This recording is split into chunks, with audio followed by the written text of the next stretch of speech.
Mbote na bandeko nyonso o bazali kolanda émission na biso ya basango ya Congo ndenge ka tomesa mi kopesa bino ba actualité politique o ezali koleka na République démocratique du Congo o bomoi na kozalanga moko te na plateau bomoi na mopanti na ngai na zali na mwana mboka président René moko ya ba cadre ba président parlementaire ya Kondo Etienne Tshisekedi na parti o tobengaka IDPS ensemble o tokopesa mbote to meka moko solola makambo ezali koleka na République démocratique du Congo. Mbote mwana mboka. Mbote papa journaliste.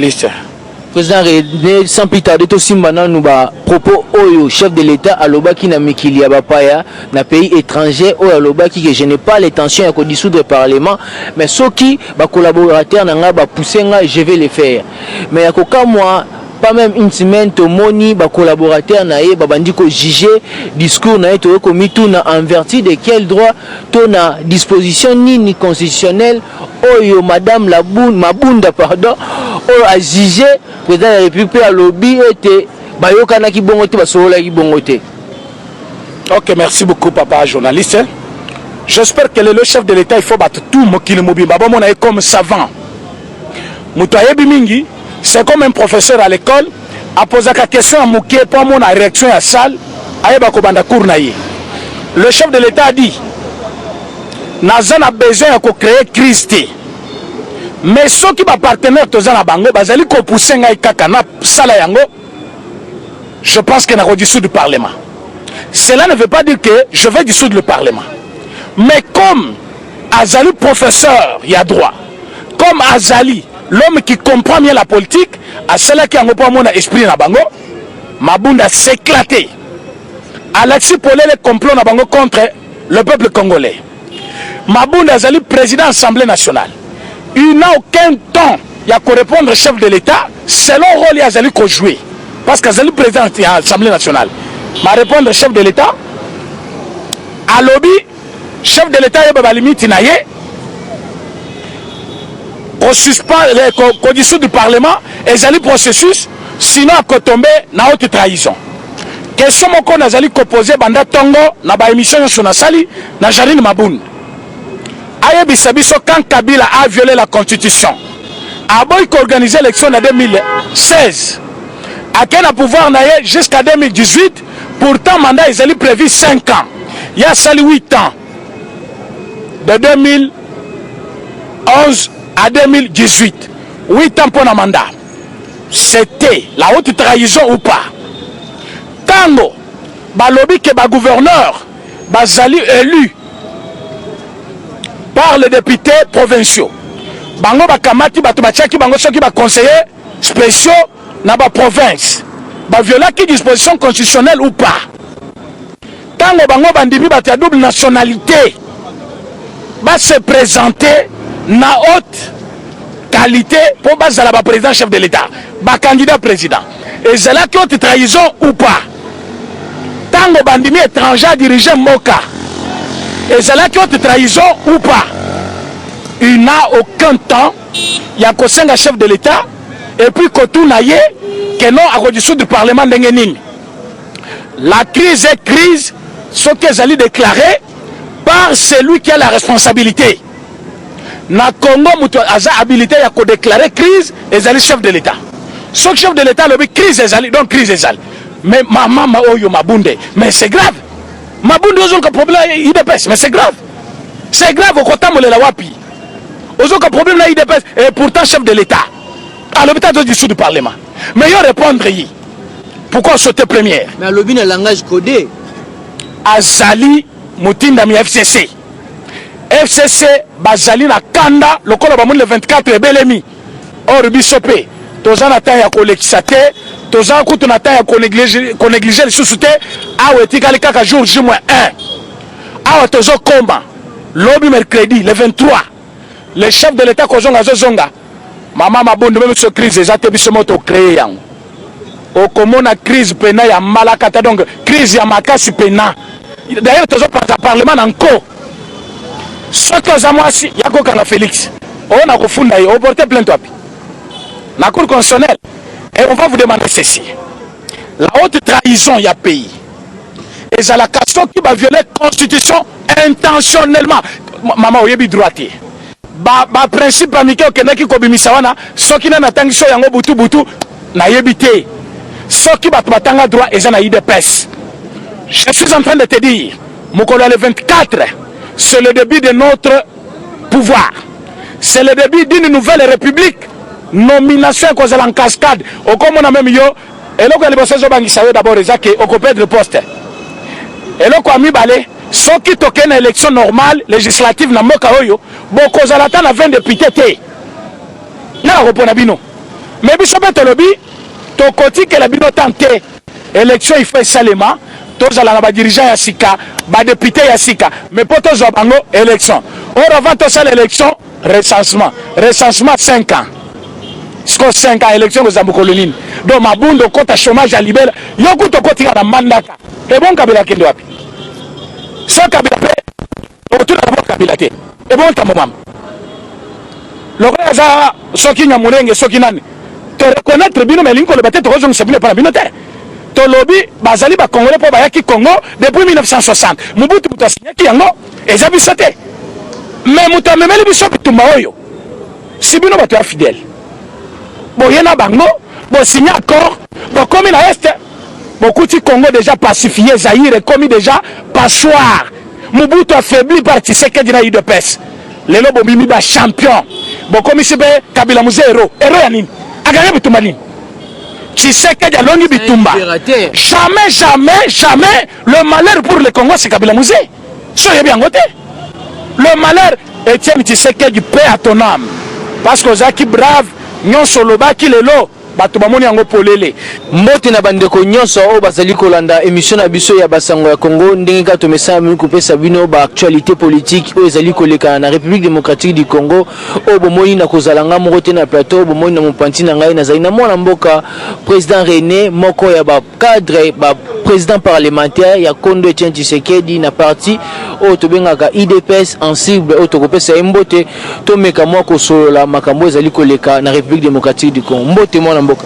mbote papa journaliste président René sans plus tarder to simbana nous ba propos oyo chef de l'état alobaki na mikili ya bapaya na pays étranger oyo alobaki que je n'ai pas l'intention ya ko dissoudre le parlement mais soki ba collaborateur na nga ba pousser nga je vais le faire mais ya koka moi pas même une semaine to moni ba collaborateur na ye ba bandi ko juger discours na to ko mituna en vertu de quel droit to na disposition ni constitutionnelle oyo madame Mabunda pardon oyo a jugé président de la République a lobby était bayokana ki bongo te basola ki bongo te. OK, merci beaucoup papa journaliste. J'espère que le chef de l'état il faut battre tout mokili mobimba bon na comme savant. Mutoyebi mingi c'est comme un professeur à l'école a posé la question à Mouké pour mon réaction à salle ayeba ko banda cour na ye. Le chef de l'état a dit naza na besoin ya ko créer crise te mais ceux qui ba partenaire toza na bango bazali ko pousser ngai kaka na sala yango je pense que na ko dissoudre du parlement. Cela ne veut pas dire que je vais dissoudre le parlement mais comme Azali professeur il y a droit comme Azali l'homme qui comprend bien la politique à cela qui a pas mon esprit na bango Mabunda s'éclater Alexis Polé le complot na bango contre le peuple congolais. Mabunda Azali président de l'Assemblée nationale il n'a aucun temps il y a qu'à répondre chef de l'État selon rôle Azali qu'on jouer parce qu'Azali président de l'Assemblée nationale ma répondre chef de l'État à lobby chef de l'État yeba limite na ye qu'on suspend qu'on dissout du parlement et Azali processus sinon à tomber na haute trahison.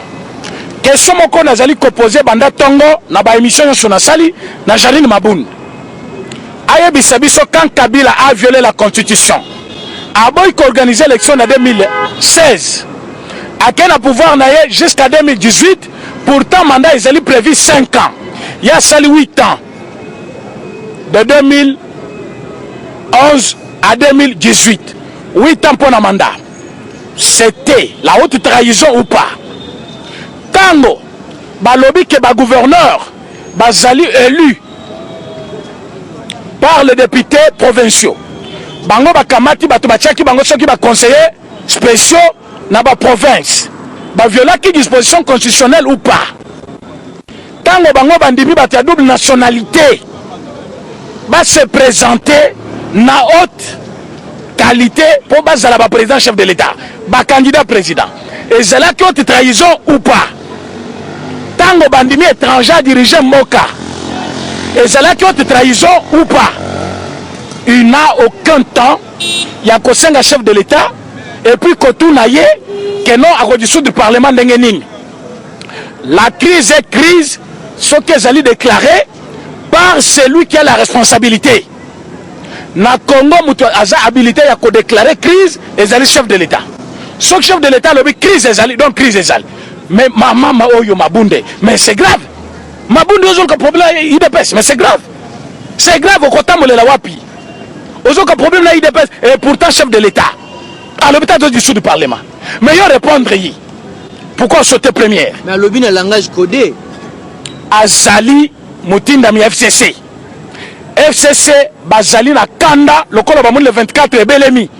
Or Bissopé, Tozan a taille à collectisate, Tozan Kouton a taille à qu'on néglige les sous-soutés, à Ouetikali Kaka jour J-1.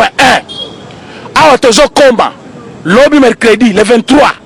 Le chef de l'État Kozonga Zozonga. Maman m'a bon de même ce crise, les atébissements au créé. Au comment la crise pénale à Malakata, donc crise à Makasi pénal. D'ailleurs, Tozo par le Parlement encore. Ce que moi si il y a quoi Félix, on a refondé, on porte plainte à la Cour constitutionnelle et on va vous demander ceci. La haute trahison il y a pays. Et c'est la question qui va violer la constitution intentionnellement. Maman oyebi droitier. Ba principe amical que naki kobimisawana, ceux qui n'ont tangi so yango butu butu na yebité. Ceux qui battent batanga droit et na IDPS. Je suis en train de te dire, Mokolo le 24. C'est le début de notre pouvoir. C'est le début d'une nouvelle république. Nomination cause en cascade. Au comme on a même yo, et là quand les bosses bangisayo d'abord les acquis au copé de poste. Et là quand mi balé, ceux qui toquent une élection normale législative na moka oyo, bon cause à la temps 20 députés té.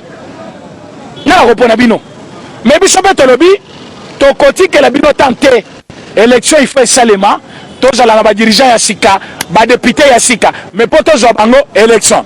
Or avant toute l'élection, recensement. Recensement 5 ans. Score 5 ans, élection aux Amoukololines. Donc ma boule de côte à chômage à libéral, yoko to côté à mandaka. Et bon Kabila Kendo Api. Sans Kabila P, autour de la bonne Kabila T. Et bon Tamomam. Le reste, ce qui n'a moulin et ce qui n'a. Te reconnaître bien, mais l'inco le bâtiment, tu ne sais pas la binote.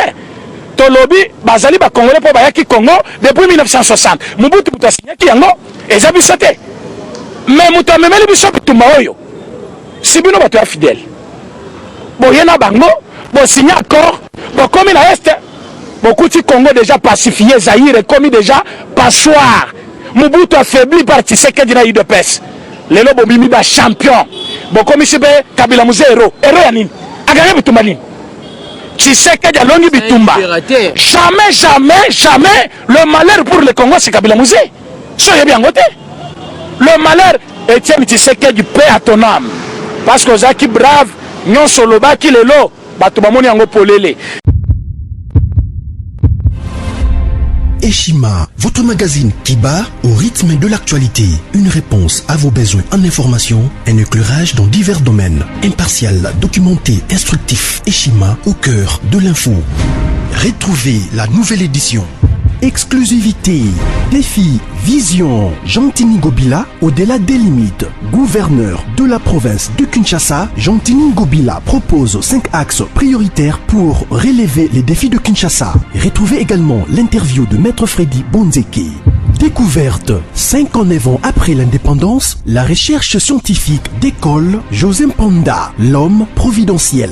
Dossier Eshima, alternance historique en RDC, une année après, décryptage.